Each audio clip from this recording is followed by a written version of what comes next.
എല്ലാവർക്കും എൻ്റെ സ്നേഹാഭിവാദ്യങ്ങൾ. വളരെയേറെ പ്രാധാന്യമുള്ള,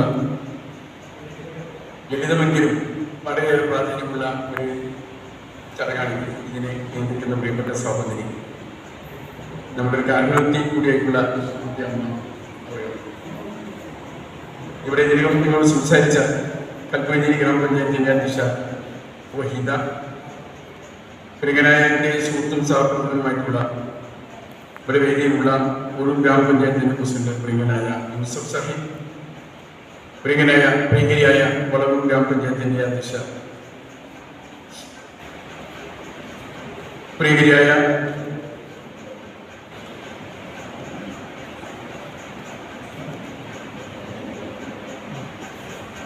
ഇവിടെ സ്വാഗതം ആശംസിച്ച ഐ സമൂഹ ഡോക്ടർ സതീശൻ, മറ്റു പ്രിയങ്കരായിട്ടുള്ള എൻ്റെ സഹോദരന്മാരെ കൂട്ടുകാർ,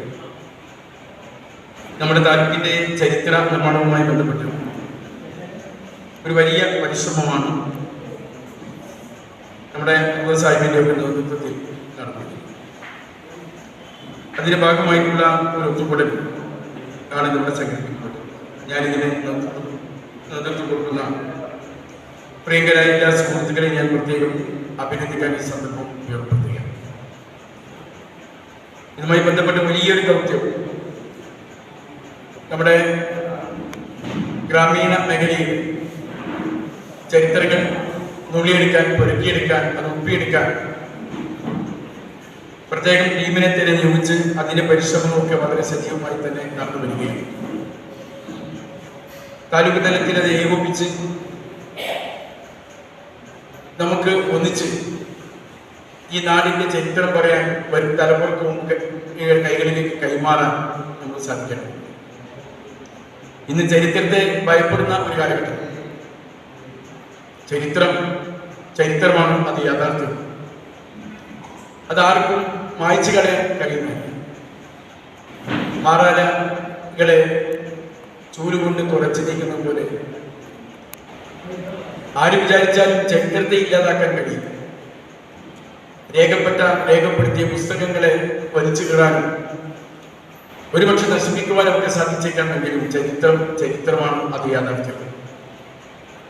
ചരിത്രം ഏതൊരു സമൂഹത്തിനും കരുത്തു പകരുന്നതാണ്. അത് നേട്ടങ്ങളുടെ കഥ പറയുന്നതാണെങ്കിലും ഓട്ടങ്ങളുടെ കഥ പറയുന്നതാണെങ്കിലും കോട്ടങ്ങളുടെ കഥകളാണ് ഉല്ലേഖനം ചെയ്യപ്പെട്ടിട്ടുള്ളത്. എങ്കിൽ ആ കോട്ടം എങ്ങനെ സംഭവിച്ചുവെന്നും അതിൽ നിന്ന് എങ്ങനെ തിരിച്ചുവരവ് അടുത്ത സമൂഹത്തിന് വേണമെന്നും ചിന്തിക്കാൻ അവസരം നൽകുന്നത് ആ കാരണമാണ്. നേട്ടങ്ങളാണെങ്കിൽ ആ നേട്ടങ്ങളെ നഷ്ടപ്പെടാതെ അത് കൂടുതൽ മികവാർന്നതാക്കി മാറ്റാൻ എന്ത് ചെയ്യണം എന്ന രീതിയിൽ അതിനു വേണ്ട ദൗത്യത്തിൽ ഉൾപ്പെടുവാൻ കരുത്ത് പകരുന്നത് അത് തന്നെയായിരിക്കും. ചരിത്രം അത്രയും പ്രാധാന്യമുള്ളത്. നമ്മുടെ നാട്ടിൽ കുറേ അഭിമാനിക്കാവുന്ന ചരിത്രങ്ങളുള്ള ഒരിടം. അത് തിരൂരിനെ സംബന്ധിച്ചിടത്തോളം മാത്രമല്ല, ഇവിടുത്തെ ഓരോ ഇഞ്ച് ഭൂമിക്കും വലിയ വലിയ ചരിത്രങ്ങൾ സമൂഹത്തോട് പറയാനുണ്ട് എന്നുള്ളതാണ് യാഥാർത്ഥ്യം. അത് ഏതൊരു നാടിനും ഏതൊരു പ്രദേശത്തിനും കുടുംബങ്ങൾക്കുണ്ട്, വ്യക്തികൾക്കും. പലപ്പോഴും നമ്മളത് അവഗണിച്ചു കളയാനാണ് പതിവ് എന്ന് മാത്രം. ഓരോ മേഖലയിൽ നമ്മൾ തന്നെ ചില സംഭവങ്ങളൊക്കെ പഴയ സംഭവങ്ങളൊക്കെ പ്രായമുള്ളവരൊക്കെ പറയുമ്പോൾ അപ്പോൾ ഒരു രസത്തിന് കൗതുകത്തോടു കൂടി കേട്ടിരിക്കും. എന്നാൽ അതൊന്ന് രേഖപ്പെടുത്തുവാനോ അതിനുള്ള ഉൾക്കഴമ്പിനെ ഉൾക്കൊള്ളുവാനോ പലപ്പോഴും തയ്യാറാകാതെ പോകാറാണ് പതിവ്. അപ്പോ പുതിയ തലമുറയിലെ ചെറുപ്പക്കാരായ ആളുകൾ കൂടിയുള്ള ഒരു സദസ്സെന്ന നിലയ്ക്ക് സൂചിപ്പിക്കാൻ ഞാൻ ആഗ്രഹിക്കുകയാണ്. നമുക്ക് കിട്ടാവുന്ന അത്തരത്തിലുള്ള ഗനികൾ, വ്യക്തികളാകുന്ന ചില ഗനികൾ നമ്മുടെ നാട്ടിലുണ്ട്. അവിടെ സ്വർണ്ണഗനിയിലും മറ്റുള്ള ലോഹങ്ങൾ കുറിച്ചെടുക്കുന്ന ഗനിയിലും മാത്രമല്ല സമൂഹമുള്ളത്. ആ വ്യക്തിയിൽ അടങ്ങിയിട്ടുള്ള അവന്റെ അറിവുകൾ അത് നേടിയെടുക്കാൻ, അത് പകർത്തിയെടുക്കാൻ ഉള്ള പരിശ്രമങ്ങൾ തരംകുറിച്ചു. ചിലപ്പോൾ നമ്മൾ വഴിയോരങ്ങളിലൂടെ കിട്ടുന്ന ചില കാഴ്ചകളും ചില കേൾവികളും അവഗണിച്ച് കളയാറാണ് പതിവ്. എനിക്കുണ്ടായ ഒരു ചെറിയ അനുഭവം ഞാൻ പറയാം. മുമ്പ് 2003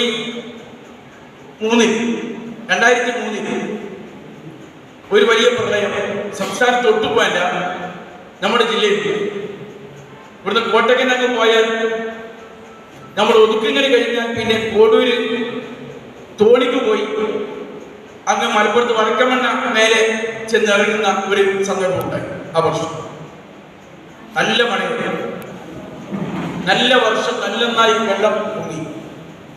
ഇടയിൽക്കൂടെ അങ്ങാടിന്റെ താഴെയൊക്കെ വെള്ളം റോട്ടിലിങ്ങനെ നിറഞ്ഞി നിൽക്കുന്ന ഒരു സന്ദർഭം. അതിങ്ങനെ കുറച്ച് വെള്ളം ഇങ്ങനെ കുറഞ്ഞൊരു സന്ദർഭത്തിൽ കോട്ടക്കലിൽ നിന്ന് ഞാൻ ബസ്സിന് കയറി, കുറുക വഴി കടങ്ങാക്കുണ്ട് വഴി തിരൂരിക്ക് വരുന്ന ബസ്സിന് കയറി.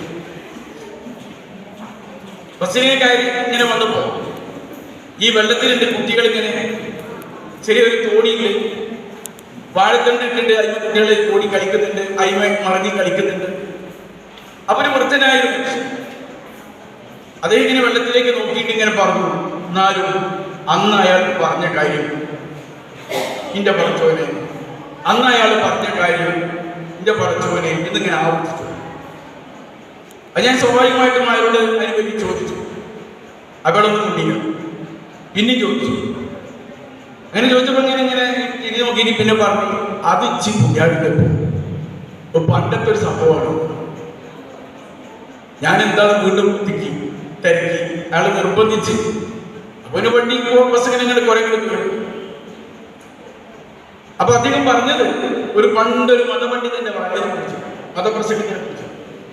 അവർ മതപ്രസംഗൻ അന്ന് പണ്ടെന്നോ ഒരു കുട്ടിക്കാലത്ത് അയാളുടെ പ്രായമുണ്ട്, ഞാൻ പ്രായം അയാൾ പേരൊക്കെ ചോദിക്കാൻ ഞാൻ എനിക്ക് മറന്നു ചെയ്തു.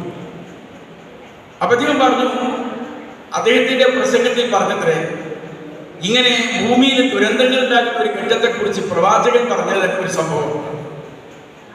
പ്രവാചകൻ പറഞ്ഞ കുറിച്ച് എന്ന് വെച്ചാൽ 14 കാര്യങ്ങൾ മനുഷ്യരിൽ ദുഷ്കൃതികൾ പരന്നാൽ ഇതുപോലെ ഒരു മാല പൊട്ടി അതിന്റെ മണികൾ ഇങ്ങനെ മുതിർന്ന് വീഴും പ്രകാരം ഭൂമിയിലെ ദുരന്തങ്ങൾ ഇങ്ങനെ ആവർത്തിച്ചുകൊണ്ടേയിരിക്കും എന്ന് പറഞ്ഞു എന്നാണ് ഇത്. പക്ഷെ അദ്ദേഹത്തിന് അതിലെ കാര്യങ്ങളോ എന്താണെന്നോ ഓർമ്മയില്ല.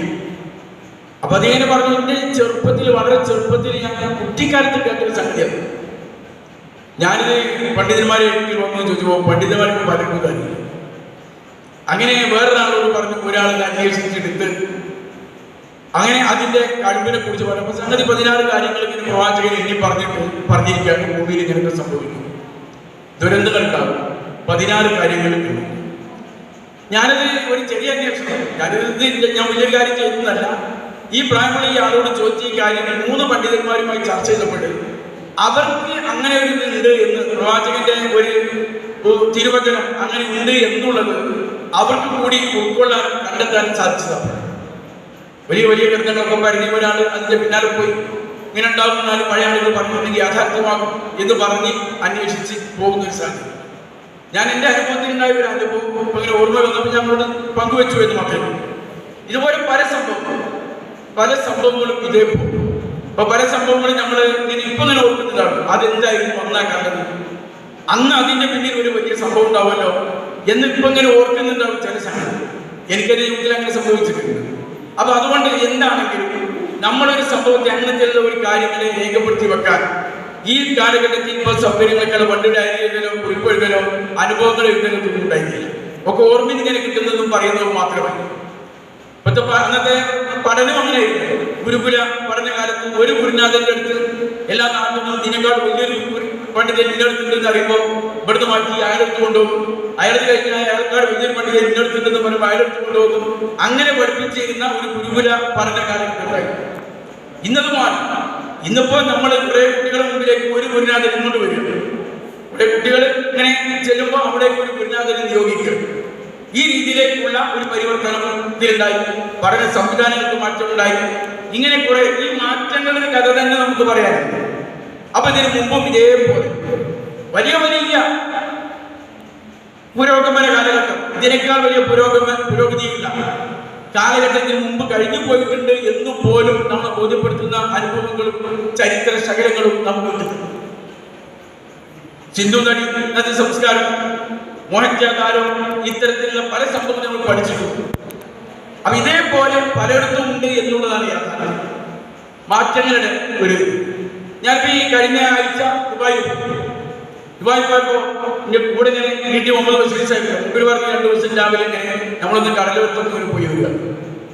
അപ്പൊ ഇങ്ങനെ വന്ന് അവര് നിർമ്മിത തടാകം ദുബായി, അത് അവിടെ ഭൂമിയൊക്കെ കുളിച്ച് മക്കതാക്കി വെള്ളം കടലിൽ നിന്ന് കയറ്റി ഉണ്ടാക്കിയ കൃത്രിമ തടാകം. അവിടെ ഉല്ലാസപ്പോട്ട് കാര്യങ്ങളൊക്കെ അപ്പൊ അതിനെ കുറിച്ച് ഇങ്ങനെ പറഞ്ഞു, ഇതിങ്ങനെ കൃത്യവുമായി ഉണ്ടാക്കിയതാണ് അരുവി. തീരപ്രദേശത്ത് ചെന്നപ്പോ അവിടെ പറഞ്ഞു, ഇവിടെ കടല് കുറേയും കൂടി അപ്പുറമായിരുന്നു. കടലിൽ തൂർത്തിട്ട് ഈ കര ഇവിടെ ഉണ്ടാക്കിയെടുത്തതാണ്. അവിടെ കടലുണ്ടാക്കി, കടലിൽ നിന്ന് ഉൾപ്രദേശം ഉണ്ടാക്കി, ഇവിടെ കടലിൽ തൂർത്തിട്ട് കരഭാഗം ഉണ്ടാക്കി അവിടെ ആളുകൾ ഉണ്ടാക്കാറൊക്കെ. അപ്പൊ കടലിങ്ങനെ ചില ഭാഗത്ത് ഇങ്ങനെ ചുരുങ്ങി വരുന്നുണ്ട്, ചില ഭാഗത്ത് ഇങ്ങനെ പുറത്തേക്ക് കടന്നു. ഇപ്പൊ പൊന്നാനിയിൽ ഇതേപോലെ കടൽ തീരത്ത് ഞാൻ 82 അവർ വീട്ടിൽ താമസിച്ചു. KF റഹ്മാൻ എന്ന് പറയും, MSFന്റെ പ്രവർത്തകനായിരുന്ന കാലത്തിൽ താലൂക്കിലെ അവിടുത്തെ MSF നേതാവിന്റെ വീട്ടിൽ താമസിച്ചു. അപ്പൊ അന്ന് അദ്ദേഹം ഞാനും കൂടി തീരപ്രദേശത്ത് ഇങ്ങനെ രാവിലെ പുലർന്നേരത്ത് നിസ്കാരമൊക്കെ കഴിഞ്ഞ് ഇങ്ങനെ നടന്നപ്പോ അദ്ദേഹം പറഞ്ഞു, എന്റെ കുട്ടിക്കാലത്ത് ഈ കടല് കുറേ അപ്പുറമായിരുന്നു, കുറെ അപ്പുറത്തായിരുന്നു. ഇവിടുന്ന് കുറെ വീടും കുറെ തെങ്ങും ഒക്കെ ഇവിടെ ഉണ്ടായിരുന്നു, അതൊക്കെ പോയിട്ടുണ്ട്. ഇപ്പോഴവിടെ ചെന്നാൽ അദ്ദേഹത്തിന്റെ വീടടക്കം പോയിട്ടുണ്ട്. അതിനടുത്ത് അങ്ങനെ കടലിൽ കയറി വരുന്നത് വേറെ ചിലർക്ക് കടലിൽ ഊർന്നു വരുന്നു. അപ്പൊ ഇതൊക്കെ നമ്മൾ ചിന്തയിലേക്ക് വരേണ്ടതുണ്ട്. ഇങ്ങനെയൊക്കെ പല കാര്യങ്ങളും ഭൂമിയിൽ നടക്കുന്നുണ്ട്. പ്രകൃതിപരമായി തന്നെ ചില മാറ്റങ്ങൾ ഇങ്ങനെ സംഭവിച്ചുകൊണ്ടേയിരിക്കുന്നു. കുന്നും മലയും ഒക്കെ നാളെ കടലോരമായി മാറുന്നതും കടൽ തീരങ്ങളൊക്കെ നാളെ മലയോര പ്രദേശങ്ങളായി മാറുന്നതും ചിലപ്പോ സംഭവിച്ചുകൂടുന്നില്ല, സംഭവിക്കുന്നുണ്ടാകാം. ഇതിന്റെ സിദ്ധാന്തം ആ രീതിയിലാണ് ഇങ്ങനെ നിയന്ത്രിച്ചു കൊടുക്കുന്നത്. അപ്പൊ അതിനിടക്ക് കിട്ടുന്ന അവസരങ്ങളെ സംഭവങ്ങളെ ഒപ്പിയെടുക്കാൻ, അത് പുതിയ തലമുറയോട് പറഞ്ഞു കൊടുക്കാൻ നമുക്ക് കഴിയണം. ഒന്ന്. രണ്ടാമതൊന്ന്, ഈ ചരിത്രങ്ങളെ, യാഥാർത്ഥ്യങ്ങൾ, താല്പര്യങ്ങൾക്ക് വേണ്ടി അത് ഭരണകൂടങ്ങളാണെങ്കിൽ പോലും, കക്ഷികളും പ്രസ്ഥാനങ്ങളുമാണെങ്കിൽ പോലും, വ്യക്തികളാണെങ്കിൽ പോലും ചരിത്രത്തോട് നടത്തുന്ന കയ്യേറ്റങ്ങളെ ചെറുക്കാൻ പുതിയ തലമുറക്ക് കരുതുക. ഭരണകൂടങ്ങൾ ചരിത്രത്തെ മാറ്റി എഴുതുക എന്നുള്ളത് ഭരണപരമായിട്ടുള്ള കൊതിയുടെ ഒരു വലിയ അലർച്ചയുടെ ഭാഗമാണ്. അതിനെ നിലനിർത്താൻ നടത്തുന്ന പോലീസിന്റെ ശ്രമങ്ങളുടെ ഭാഗമാണ്. യാഥാർത്ഥ്യങ്ങൾ സമൂഹത്തോട് പറയാൻ പറ്റും. അതാണ് നേരിന്റെ ഭാഗം. അതുകൊണ്ട് ഏത് ഭാഗത്തു നിന്നാണെങ്കിലും ചരിത്രത്തോട് നടത്തുന്ന കയ്യേറ്റങ്ങളെ ചെറുക്കുവാനും തടയാനും ഉള്ള കരുത്തുകൂടി പുതിയ തലമുറ കൈവരിക്കേണ്ടതുണ്ട് എന്ന് കൂടി സൂചിപ്പിക്കാൻ ഞാൻ ആഗ്രഹിക്കുകയാണ്. ഞാൻ മറ്റു കാര്യങ്ങളിലേക്കൊന്നും കടക്കുന്നത്, ഈ ദൗത്യം വലിയൊരു ദൗത്യമാണ്. ഞാൻ എല്ലാം നടക്കും ഈ സമിതിയെ, ഇതിനു വേണ്ടി പ്രാദേശിക ചരിത്ര പഠന സമിതിയെ അവർ നടത്തിക്കൊണ്ടിരിക്കുന്ന പ്രവർത്തനങ്ങളെ പ്രശംസിക്കുകയും അഭിനന്ദിക്കുകയും ചെയ്തുകൊണ്ട് ഞാൻ ഔപചാരികമായി ഇതിന്റെ ഉദ്ഘാടനം നിർവഹിച്ചതായി ഞാൻ അറിയിക്കുന്നു. നിങ്ങൾക്ക് അഭിവാദ്യങ്ങൾ ചെയ്യും.